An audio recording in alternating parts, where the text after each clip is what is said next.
Welcome, everybody, to Fiberworks Then and Now, a conversation with Chere Mah. And we are so excited to have her here. I told Chere this week on the phone that she influenced me tremendously when I was a student at Fiberworks. I'm Julie Annixter, and I've been co-hosting this series with Gyongy Laky, and it is my supreme pleasure now to hand it over to you, Gyongy. Thank you. Chere Mah, artist, curator, historian, researcher, experimenter, innovator, a creative genius who often explores with humor, whimsy, playfulness. On the right here, you'll see an example, a performance work with a bamboo branch. It was at the San Francisco Museum of Modern Art in 1978. In early 1973, I opened the doors of Fiberworks. There was not much happening other than getting the place ready for the first classes and the first exhibition. That was, work to be done. There were many wonderful friends who were helping, primarily among them, Chere. Chere and I met at UC Berkeley, and one day while I was painting chairs, Chere showed up. I did not know her well, but she grabbed a paintbrush and started painting chairs with me. And that began a 53-year friendship that I cherish to this day. I don't think either of us ever paid more than $2.50 for a chair. We were scouring all the used furniture places in the East Bay, getting chairs to paint. And there you can see a couple of the chairs and the studio beginning to be all set up. Finally, on April 16, the doors opened to the first set of classes for the community, whomever wanted to come in and sign up and participate. So by May 25th, we were able to have the opening party announcement in the middle. And of course, Chere was there in an amazing, elegant Chinese garment. You will find out much more about her collection soon. She became an essential part of Fiberworks in a multitude of ways. She was on the Board of Trustees 1973, right from the beginning, to 1978, and acting director at one point, but I think maybe often. She was an important part of every aspect, activities, and programs. Chere was a brilliant mind for business, numbers, budgets. Her father was a serial entrepreneur, I love that phrase, who bought failed businesses at auction. The family ran a store in Fresno, and as a child, she learned how to use adding machines. I could not have managed fundraising without Chere's brilliant, excellent strategizing. Fundraising, as I know you all know, is not easy. Eventually, Fiberworks did receive many, many grants from local foundations and then also the National Endowment for the Arts. Chere gave her first class at Fiberworks in the fall of 1973, a seminar, another little peek into Chere's ideas and how she puts things together. Motif, myth, method. China. Yes, China, of course. Japan. Peru. Guatemala. That's a little window into Chere. And another a bit taste of her prolific inventiveness. Fascinating with Chere's offerings at Fiberworks. Always exploring with humor and coming up with wonderful new ideas. In 1974, speaking of wonderful new ideas, paper making. Chere figured out a very simple, direct, easy way of making handmade paper. What she came up with was using blenders for fibrous materials to be chopped up, backdoor screening to gather the pulp, handy wipes to help with releasing the paper after ironing it dry on newspapers. Yes, newspapers, that wonderful material now so rare. And so this simple, quick paper making method, we could move around with it. We went to many venues and people any age could make paper, it turned out. 3 or 4-year-olds all the way to 103 and 104-year-olds. We had a wonderful time. Chere explored paper in many, many other ways as well. I mentioned she was an experimenter with potential methods and materials and to see what she could do with them. The iconic Transamerica Pyramid in San Francisco, it opened, I think, in 1972. And 4 years later, Fiberworks was invited to curate an exhibit throughout the first floor and the hallways. Sherry tacked up magical, gossamer series of floating shapes in plastic wrap. It was in the hallway, floating shapes, just lengths of plastic wrap. Beautiful. Some in the building were dismayed, and actually someone tore it down. However, art critic Alan Mizell, in an article in Art Week, wrote, "Knotted lengths of free-hanging plastic rope by Chere Mah ripple animatedly as one walks by." And, quote, "The explosive newness of the works by artists associated with Fiberworks sparkles in the halls." I believe he was referring to Sherry's piece as it swayed and played with light and the exhibition viewers. In 1977, we put together a major event at one of our board members, trustees' home. It was art couture. Believe it or not, we had 49 artists making beautiful things to wear. And also, Sherry was presenting, as you see here, one of her fabulous garments. And there's Sherry sitting and explaining a little bit about the details of it. That was a highlight amongst all of the contemporary pieces that were being shown. It was fun. A lot of people came and had a wonderful time. So, speaking of wearing and fashion and Chinese women, this is Sherry's upcoming contribution to the fabulous new LA County Museum. You will hear a great deal about what's coming. And you may have been reading the newspaper. So the architecture critic Michael Kimmelman's article on April 14th in the New York Times started out with a title, "Daring and Dazzling, a New LACMA." So it's very exciting that Sherry's collection and Sherry will be there, that it's all happening right away. He wrote about Peter Sumter's sensational design. This is the quote right at the top of the article. "I expect it will be wildly popular." And judging from the articles I've been reading, I think that is true. And you will certainly enjoy greatly Sherry's contribution. Before I end, I'd like to extend another invitation, and that is May 15. There's a symposium at the Denver Art Museum in Denver, Colorado. I think you would enjoy it. Thank you. That's it for now. And now, Sherry, to you. Thank you very much. So I've been very lucky, and I'll tell you all about my luck. One of the things is that I've been living in Zeewick West. That is, Susan Wick painted the walls in our home, and we have cacti and swimming pools. And she taught Ginge and myself to tile with great effect, I think. In this bathroom, we have reglazed tile. I did the reglazing, and Susan did her magic, and it's very loud, powerful space. So this is my happy space, a shower upstairs that I designed, and it has Jim Melchert and Ruth O'Day, a la Barnard a bit. This is a drawing by Catherine Westphal, and you've heard about the exhibit. There will also be a symposium September 19th, and I recommend that because there will also be an exhibit, a Nuno exhibit, concurrently with mine, and Reiko Sudo is coming to speak. In this exhibit, by the way, maybe 70% of the garments are from our family collection.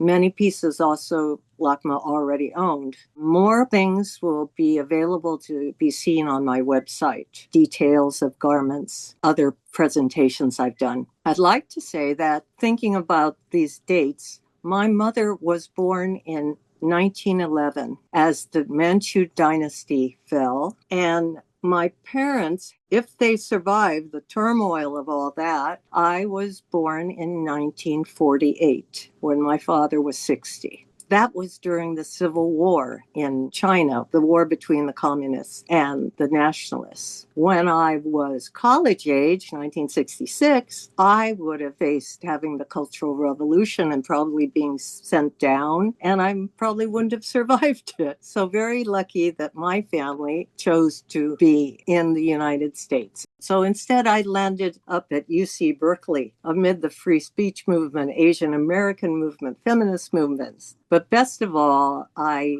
met Ed Rosbach, and he helped me design an independent major in sculpture and textiles, which meant I could do anything in the art and design departments. That led me to eventually meet his wonderful graduate students who have been my longtime best friends and collaborators. This is my book, and unfortunately, it's quite expensive on Blurb. This is a photograph on the cover of Chere Mah, my mother-in-law. Luckily, our grandfathers came to this country in the 19th century. They started small businesses. When they returned to China, they could bring their sons, and then their sons, because they were merchants, could bring their wives and then have a family in the United States. This is a big, big advantage. Here is a photo that shows you a bit of the character of these two very important ladies. My mother is in the front row, turned away from the camera, a bit shy. My mother-in-law, 9 years older, is sitting with elegance in her cheongsam, in her fur, and she is always camera ready. But both arrived as 16-year-old brides. They were second wives. They came with very little education, as was the norm for young women, no English. But eventually, they ran their family businesses and they ran their families with a strong hand. But what was special is the Mahs were very musical. They owned the most exciting store in Chinatown, Lightning Records. With over 30,000 45s, Carson's brothers had an encyclopedic knowledge of American pop music. Here's Susan with her 10th and 11th children. She's 32. She had them all at home. This is her first gift to me in 1971. Eventually, hundreds came to me. In the photo, you see them in 1927 getting ready to go back to China to help rebuild China after these terrible years. She's wearing this garment. They could also live very comfortably in China. The exchange rate was phenomenal, and relatives and amas would be there to help with the children, and the children receive a Chinese education. It's hard to imagine this, but in China, the rest of the 20th century was terrible. 80 million people may have died due to revolution, civil war, invasion, and Mao instigated reforms. During the 2-year Great Famine, over 30 million people starved. So they just suffered tremendously in those years. Here's a bit of old China again, the feeling of clothes that you could read, clothes that were codified so that you knew where that person came from, what status that person had. These ladies in the front are married. They have plucked foreheads. They have the wrapped skirt, which is 2 rectangles. They have the bound feet. And this is the Manchu classic dress. So the Manchu dress is very large and full. And this is the Empress and Princess Derling, who actually once lived in Berkeley. This is the new style from 1905, and it's showing directly no embroidery. It's applique. It has ribbons, but it has all the normal symbols that a woman has on her clothing for fertility and for longevity, because those two things would eventually, if you lived long enough, you would become the matriarch of your family and be out from under the thumb of your mother-in-law. So these are pictures showing the variety of garments. On the left, the Chinese two-piece. On the right, the qipao, the Manchu originally. And they evolved over a very short period of time. Actually, every year there was a slight change for 20, 25 years. Why our collection is important is in the communist years, families were fearful. They had to destroy the family photographs. They destroyed any silken clothing that would indicate that they'd had money in the previous years. It was a very scary time for many people. And so this is the New Republic style from 1912 in the New Republic. On the left, in the center closing jacket, this is my grandmother and then her first daughter-in-law. And then to the right, you see the new styles, the new hairdos, and the knot-bound feet. And so we are lucky that we have these very unique New Republic garments. They had paired loops that you could put mother of pearl buttons or studs, you knotted them in, and they could also be gold. This is another garment from that time, and this garment has 4 different kinds of handmade buttons on it, depending on whether it was on the collar, the shoulder, under the arm. Now, this New Republic garment is for a bride. Young women normally wore red to marry, and Christian brides wore white, and modern Chinese brides started to wear pink. And these skirts in the New Republic time are just like Western skirts with waistbands. Then this is what my mother-in-law wore for her reception. It has the dark colors, but the pink on the edges, a kind of Western trim.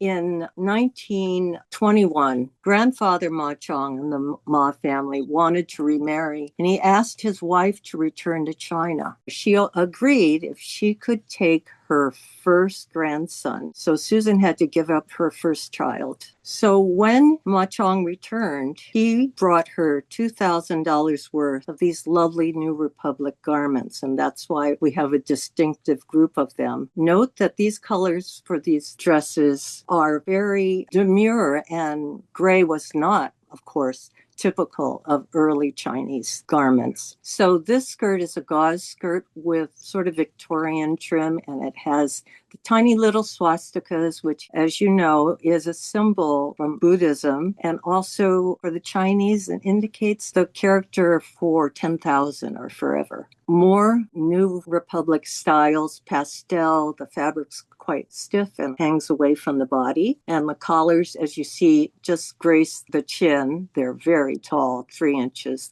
This is Anna May Wong in 1922 in the film Toll of the Sea, and another beautiful embroidered vest. And another vest garment with straight buttons made with little patterned cord. Again, in the shoulders, you will see little swastikas with flowers. So there are many types of buttons. We're familiar with the wired ones now, but earlier they just used coiling with contrasting fabrics and sometimes would stuff them. They did this with a piece of bias cut satin that had been starched. It's only 1 inch wide, folded in half and folded in thirds. Very fine work.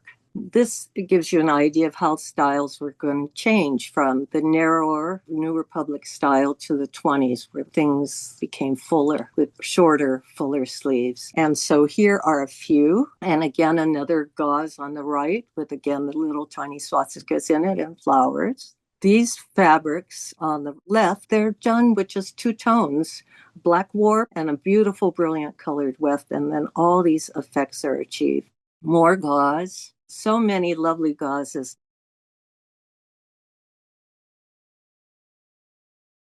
This one shows you the skirt with the light behind it. So you see that it's a border and the pattern changed from top to bottom, and a very large pattern upper garment. This is very popular in the early 20s. So I was very lucky that Dolph Catelli designed such a beautiful exhibit for us. On the left are mainly trousseau garments from my mother's. On the right are things from the Mahs. This is my mother's jacket, fur-lined. And you see that in this duotone, there are very large floats, long floats. So it shimmers just beautifully when it's worn. And another of my mother's, 1927.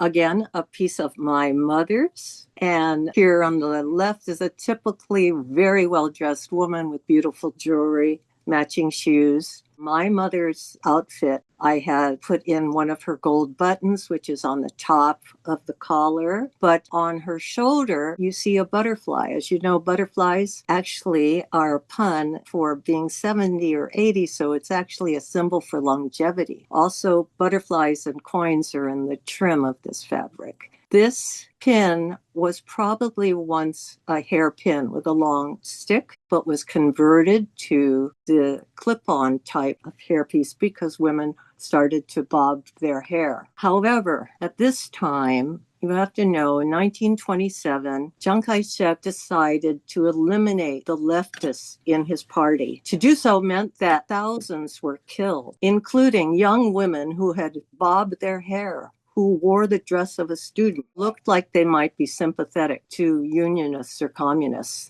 They were raped and killed. This was called the White Terror, and that became the beginning of the Civil War in China. So this is my mother-in-law's favorite garment. And again, it's just two tones of silk, very effectively. So the textile designers of this period were just brilliant. This is a garment which belonged to my sister's mother-in-law, which we only discovered a few years ago. Sometimes the imagery almost feels as if it were undersea, rather severe, unusual kinds of designs unique to this period, and these large borders patterns that were made for skirts. Here you see some lovely, well-dressed Western dressed women and some well-dressed Chinese women with their lovely Marcel waved hair. And this is a vest with a flannel interior. This is the outside.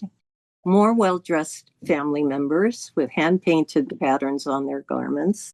So this is the transitional qipao. That is, it's a little shorter. You can see the forearm. And these are the kinds of designs on those garments. The one on the left was worn in Hawaii, and her mother actually worked in the fields, and she had bound feet. This is a detail of the garment you saw on the right of the previous slide. And it has a peach and a very light lavender alternate color. Here, shoes, of course, for those who were going to have natural feet. This is one of the unique garments in the collection. It is stencil printed over a patterned damask fabric, very much like the Japanese did in their kimono. And then has the very popular scalloped hem. This was very popular in 1925. More prints. This was, of course, the new thing.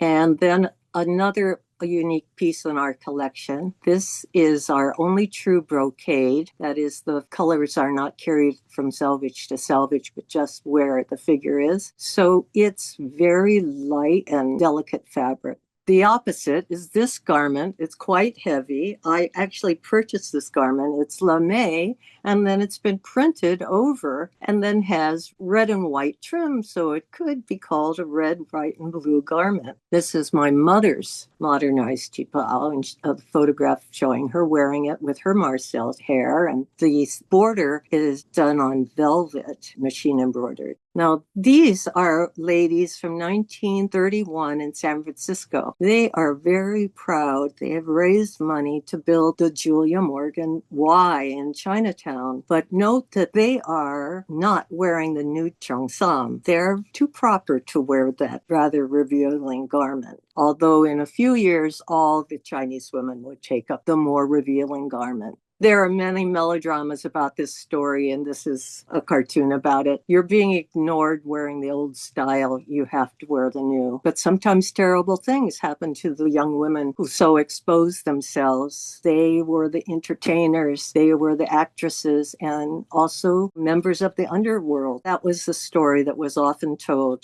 These are printed cheongsam to show the variety of garments in the early 30s. And note that the buttons are monochromatic or made of the same fabric. They're trying to be less contrast. There would be buttons all the way down the side under the right arm. Later style, prettier buttons. These are children's cheongsam, and luckily Lydia Chandri introduced me to a curator in Hong Kong, and they are showing some of our Chinese children's clothing there at the Center for Heritage Arts and Textiles. This is an unusual baby hat because it has a painted bird on the back of it. The show is called Snuggle and Stitch.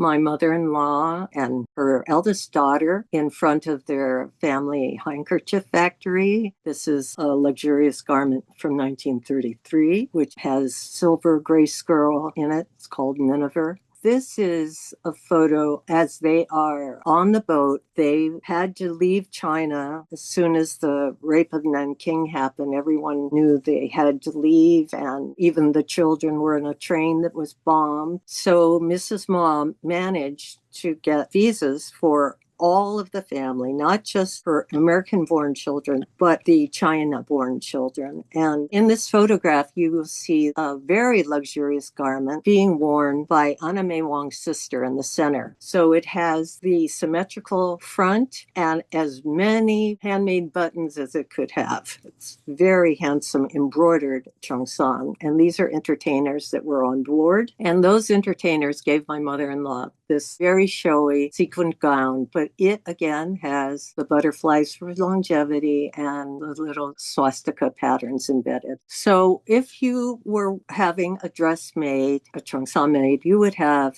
collars, extra collars and extra buttons because they had to be removed whenever you laundered the garment and then new ones put on. Now, this is my mother wearing that garment you saw me wearing 50 years ago. So in 1940, it was very important that Chinese women go out and raise money for the war effort. So they left their businesses and their homes and they dressed up in their very finest clothes. And my mother had these clothes made in 1940 in Hong Kong. She had been sent swatches and she chose, and they're Deborah chiffon.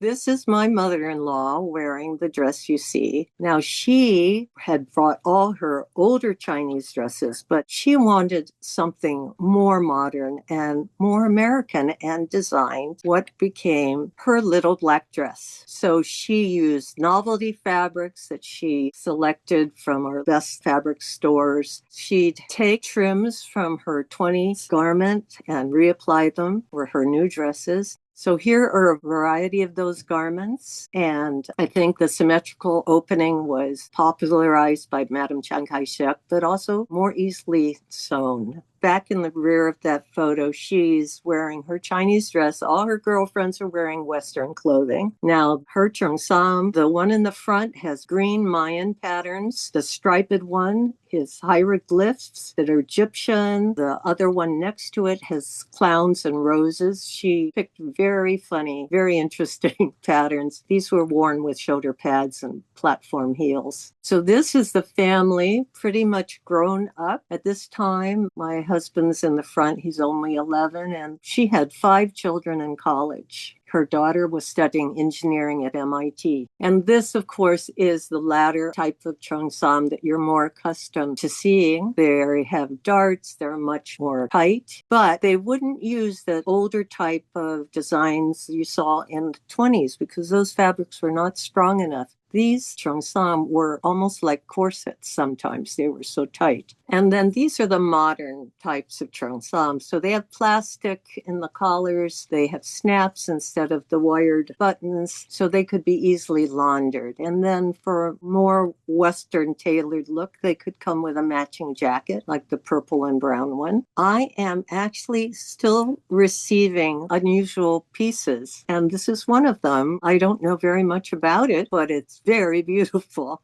It used to have natural pearl buttons in the button loops across the top, and we only just have one left. So this is an array of things that were in our family store. And here's the business. The business sat on the corner in Chinatown. They sold lottery tickets, and the Mahs ran the lottery. So there were several businesses in this building, but they were all forced to close because the high-speed rail was to come to Fresno. And then, unfortunately, the project floundered. So the building has been emptied for more than 10 years. And finally, it all burned down in December this year. So there's no there. I'd like to say I'm very grateful again that my family could come as merchants, bring their wives, so I could eventually be born a native-born Californian. And so we've preserved the clothes for 100 years now. And I'd also like to add that I'm also proud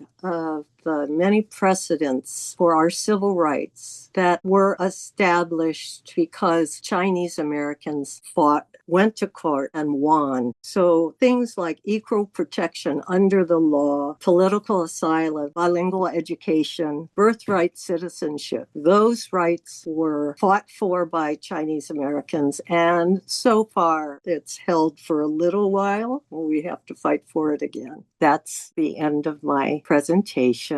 Thank you.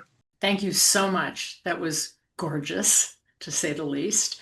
And it's so interesting, those of us who know your artwork, to see how your work evolved from the context of that, exquisite fashion. Ginge, Sherry, everybody, thank you so much.